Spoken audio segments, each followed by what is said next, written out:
What a shame. Oh, what a shame. Welcome back into the Collins It Like It Is podcast. Uh, I'm your host, Sean Collins. Let's dive in. If you're new here, checking us out, normally I do this podcast with my dad. Sometimes I do it with my brother. Sometimes we have some guests. We've actually had some awesome guests recently. We had Danny Vietti from CBS Sports on. We had uh, Jay from Jay's Trident podcast is an excellent post game recap. We've had Dom Skeens on recently, Jake from Raise the Trident. We've had some awesome guests recently. But if you're checking us out for the first time, just know usually I have a co-host. Today it's just me, and yeah, we're going to talk about the Seattle Mariners. Before we dive in, if you're new checking us out on YouTube, give us a like, give us a subscribe, and if you're able to, give a comment on this video. Even if you just comment one, two, three, four, that honestly helps us out. There's that whole algorithm; it'll help us out getting this out to more people. So if you're able to do that, that would be very helpful. So let's talk about the Mariners. Let's talk about our Seattle Mariners. Probably rather talk about anything else, but this is a Mariners podcast, so that's what we're going to talk about. Yeah, I think let's start with this. You came into this season with 10 former All-Stars. 10. And that doesn't include Brash. That doesn't include really good players like Canzone. Doesn't include players like Bizardo. Doesn't include guys who have emerged this year like a Cole Young. Doesn't include those guys. It's just the 10 All-Stars that you came in with. It's the starting pitchers. You got, Julio, Cal Raleigh, Rosarena, Naylor. There's you count them up. There's 10 former All-Stars, all in their prime, playing for the Seattle Mariners right now, and you are sub 500. We're not talking about old, washed up, it's a guy in the twilight of his career, All-Star. Nope, we're talking about prime All-Star players, and you are sub 500. Never foresaw this. In my wildest dreams, I never thought that this is where we would be right now. Last year we made a podcast at the end of the season. We'd just come off the heels of that ALCS loss, and it was just gut wrenching. And part of what made that so gut wrenching was, we made the statement of, you think you'll be back, but you just don't know. You don't know what next year holds, and man, that really rings true right now. Um, as far as my thoughts on the season, I never really envisioned it to go like this, even when it was bad. I always thought that it was going to flip, and it never did. Even when Cal Raleigh was struggling, yeah, out the gate, got hurt. We're rolling with Pareda and Mitch Garver at catcher, and it was just a matter of just get him healthy. Just a matter of if we could just get our guys, if we could just get our players back, just keep hovering around 500, and we're gonna take off the chute, and it's gonna be awesome. And it just hasn't gone that way. And I've been waiting for things to get on track, expecting. I wouldn't even say expecting. It was just it's going to happen. You got 10 former All-Stars. It's going to happen. It's just a matter of time. This team just needs time, and they've done a good job. This is what my thought process was. They've done a good job of just kind of hovering. They didn't crater. They didn't do a Red Sox. Remember the Red Sox? They didn't do a Red Sox. They didn't fall into a crazy hole where they needed to go 16-0 to crawl out of it. They were just kind of hovering around 500. And I fully expected, excuse me, I fully expected that it was going to turn, and it just never did. Partly because, um, I hate to pick on one guy, but I mean, what happened to Cal Raleigh? What happened to him? I mean, when I say this is unprecedented, it's unprecedented what has happened to Cal Raleigh, and it's so concerning. And we haven't talked about this on this podcast yet, but I hate to go here, but like, there's a world where like Cal Raleigh's so bad this year that like he might be cooked. Like I think like if I had to be a betting person, I would say that it's probably injuries. It was just WBC, um, just messing with his timing and all of that. And then, obviously he had the injury that sidelined him and all that, right? He looks I, he looks so bad, and there's not a precedent for it. Other than Cody Bellinger, there's not a precedent for a player that was that good in their prime cratering. Um, even if you look, Chris Davis, he was a punchline. Chris Davis, when he fell off a cliff, he fell off a cliff to like a 700 OPS.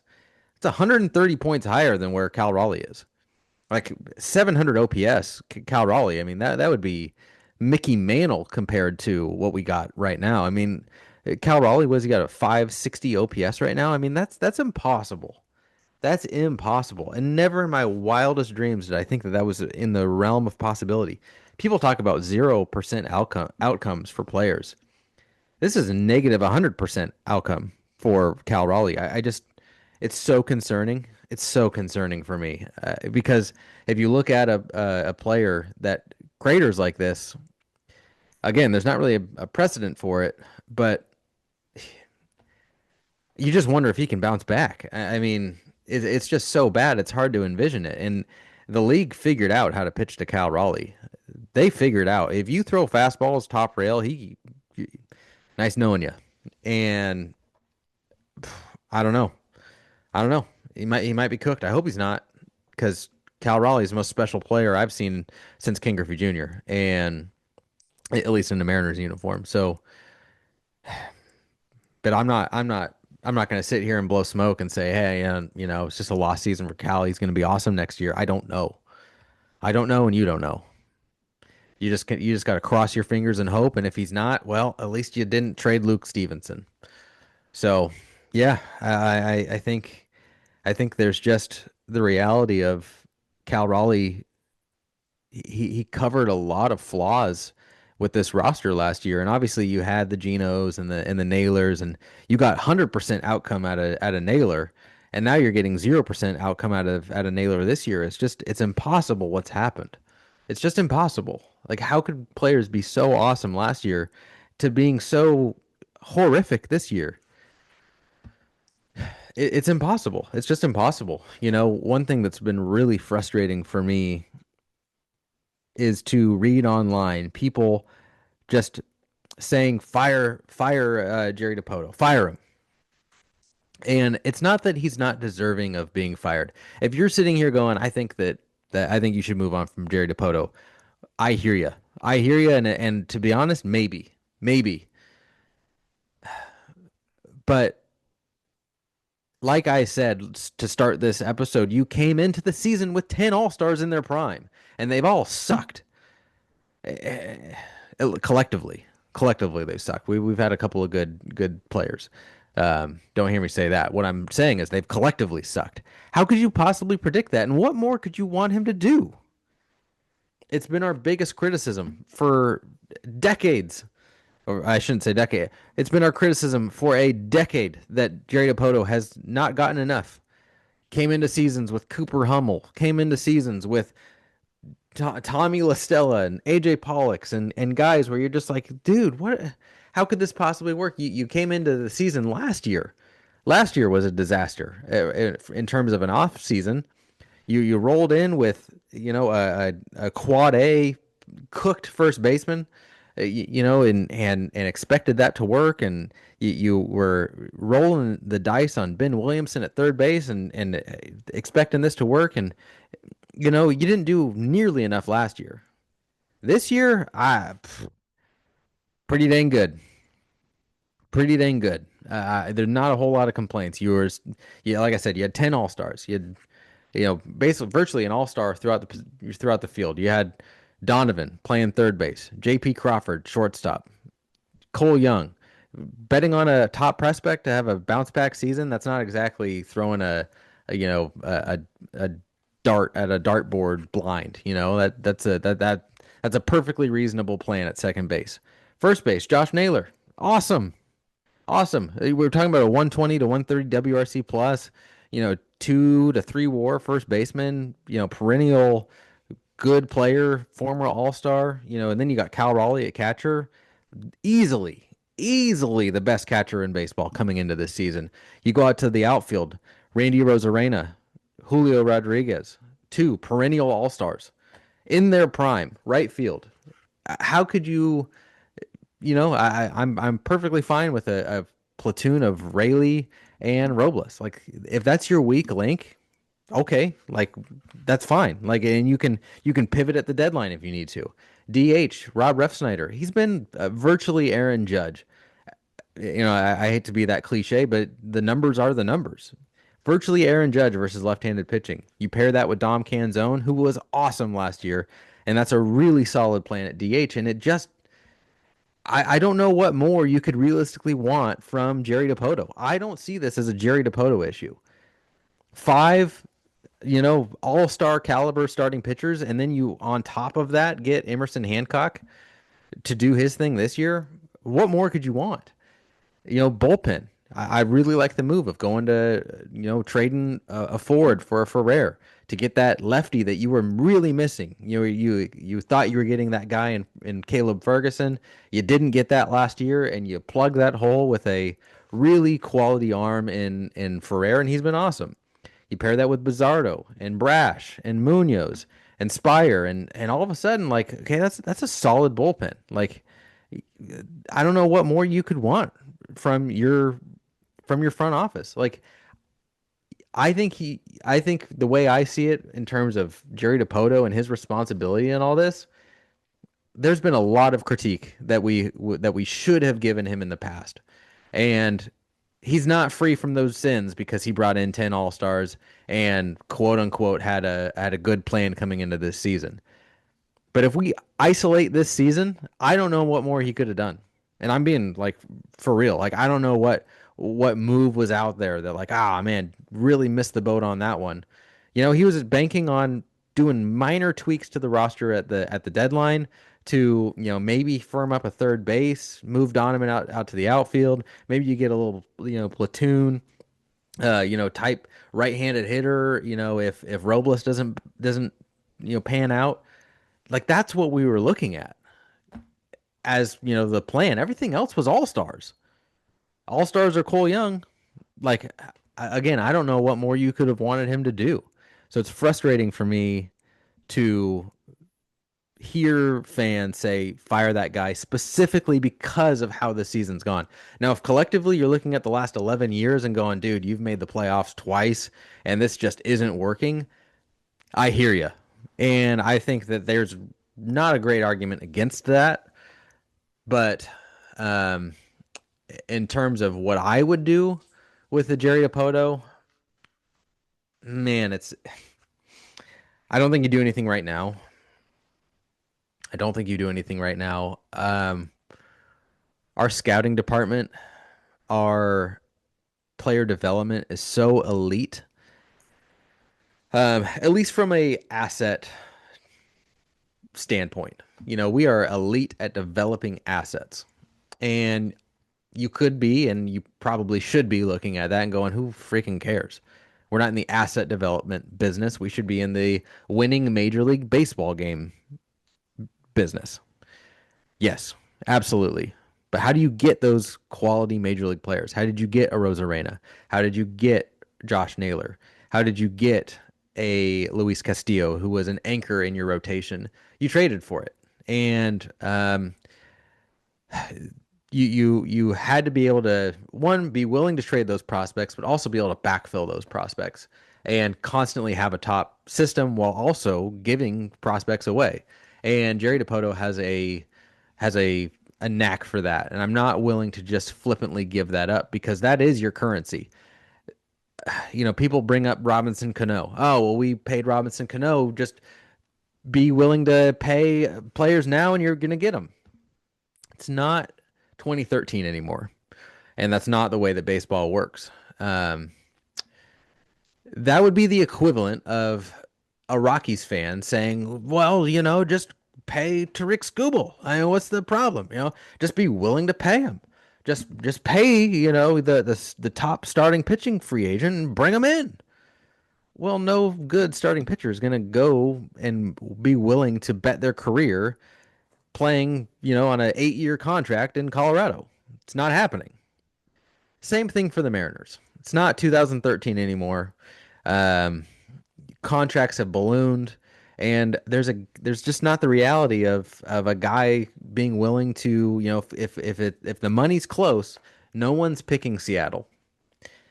And that's where I'm not willing to give up Jerry because we have currency. We have real currency in our front office.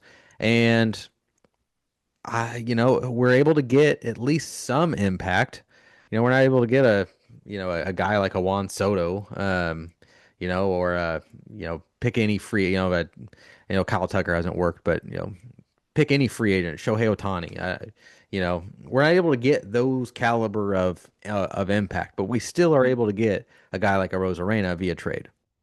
And if we screw up the front office and we screw up player development and we screw up developing assets and we can't get free agent bats, that's how you turn into the Rockies. And I don't want to be the Rockies. I'd rather be the Mariners winning 85 to 90 games and, hope you can get into the playoffs and win the thing. I'd rather do that. So, long story short, would I get rid of Jerry Dipoto? Not yet. Now, if this craters again next year, probably. And honestly, you could probably talk me into saying, yeah, you should probably move on to him now. I'm just not there. So that's the front office. There's also the reality of you fire Jerry Dipoto. Are we so sure that John Stanton's son isn't the next person in line? Could be. Could be. So be careful what you wish for there. So, Dan Wilson. Do you move on from Dan Wilson? Well, right now, in the immediate, I don't know. I don't know. That's my long story. I don't know. That is a tricky one. Um, because there's two routes you could be in the line of thinking. One is, this team still is only what 3 games. We're only 2.5 out of first place. I mean, after all this disaster and everything's cratering, we're only 2.5 out of first place. Um, so I just you fire Dan, you're kind of waving the white flag on the season, or you could look at it as no, we're trying to light a spark. I don't know. I don't know. I think there's a great argument for both. If I was handed the keys to the car, what would I do? I don't know. I mean, Manny Acta, is that really going to give you any more juice? I don't know. Logan Gilbert came out and said he loves Dan Wilson. I don't know. I don't know. I guess this is our podcast, so we should make a stance. Uh,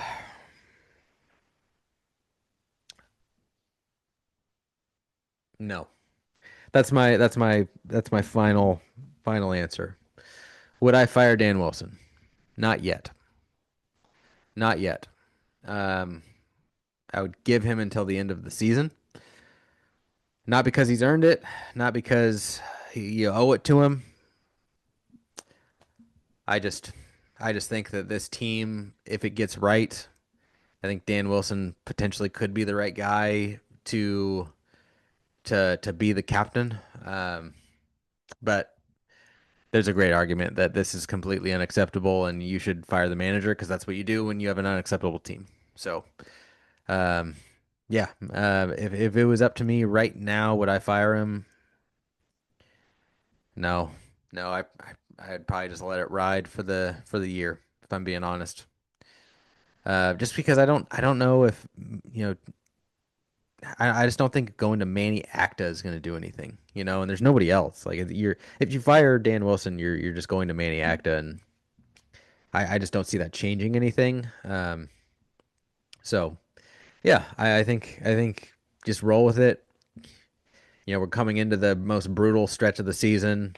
We're about to do a 3 game series against the Dodgers. If you get swept by the Dodgers and you go and fall for 5 games back from the Rangers,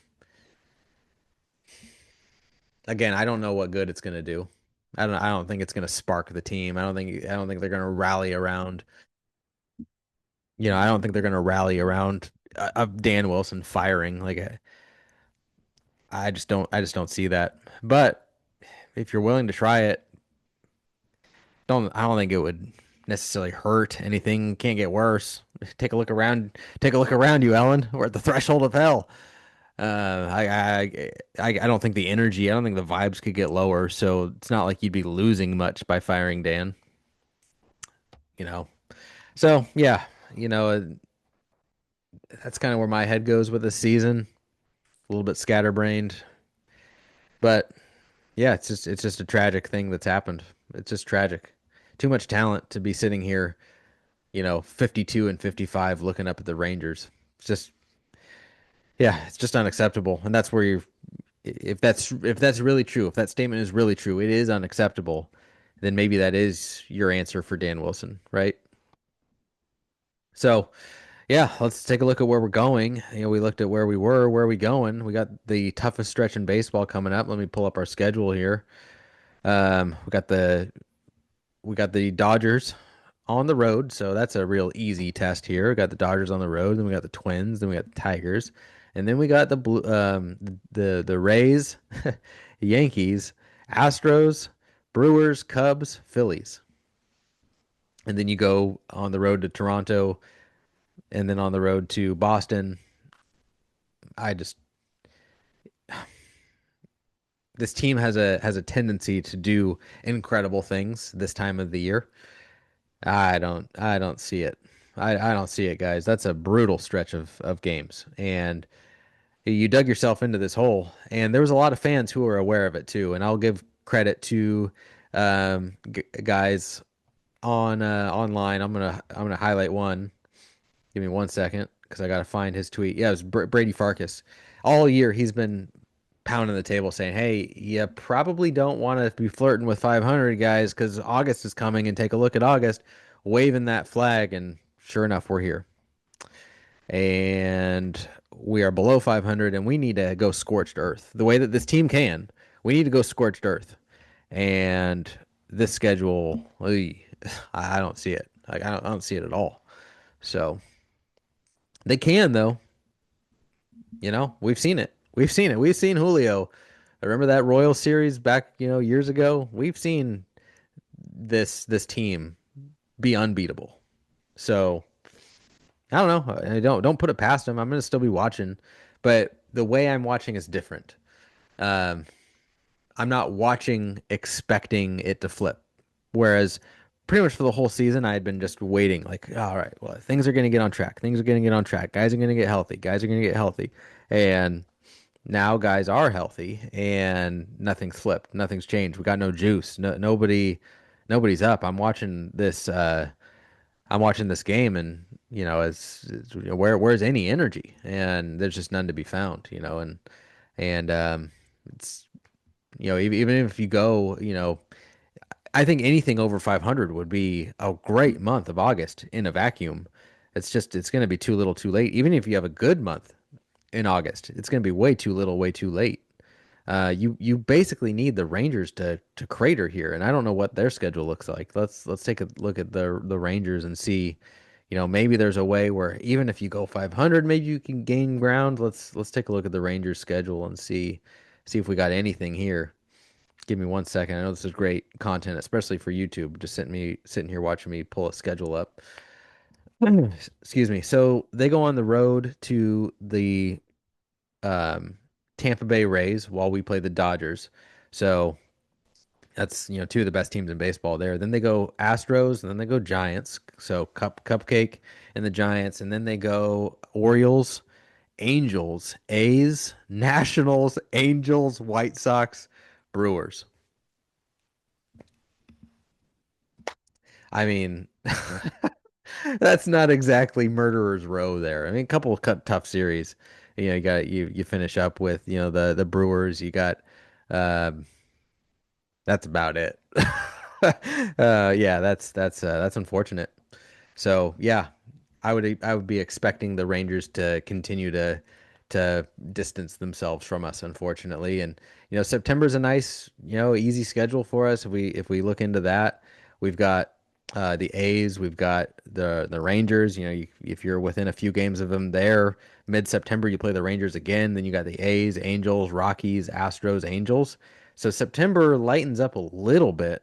I shouldn't say a little bit. Actually, the September schedule lightens up a lot. So if you're able to kind of go scorched earth in August, gain a couple of games against the Rangers, or even just keep it within two or three, you got a little bit of hope, but the odds of that happening are just so low.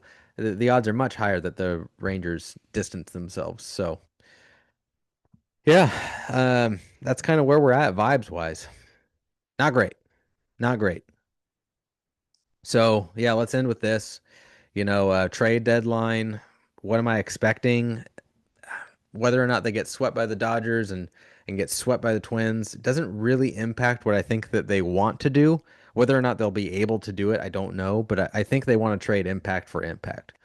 I think they want to trade a starter for a position player or a starter for a premium reliever. So that doesn't really matter in terms of wins and losses right now. I think the plan would be the same either way.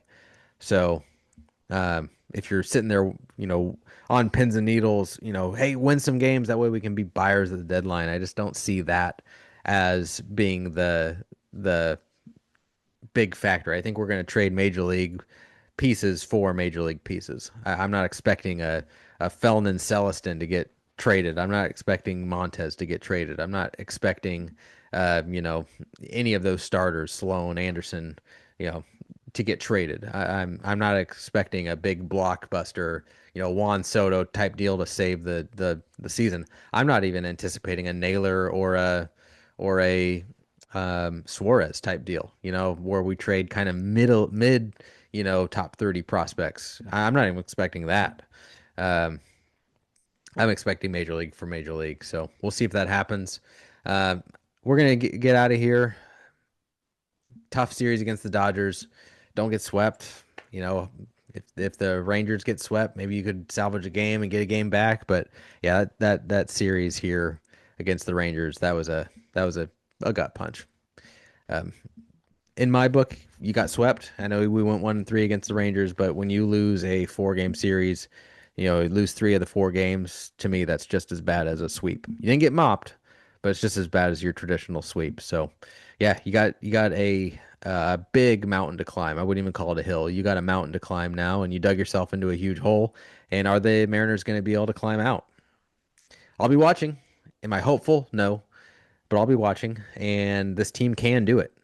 We've been saying this has been the theme for this episode. We got 10 All-Stars. If you got 10 All-Stars collectively playing like All-Stars, anything can happen. But they haven't done it up to this point, and I'm not expecting them to do it. So we'll just have to see. I would love to be wrong. I would love to come on here and say everybody is playing like the back of their baseball cards now and smooth sailing, and we'll see you in the ALCS. Just not expecting it. So, all right, let's get out of here. Go Mariners, and we'll see what the next episode brings. Like I said, give us a subscribe, like, comment, all that jazz, and we'll catch you on the next one.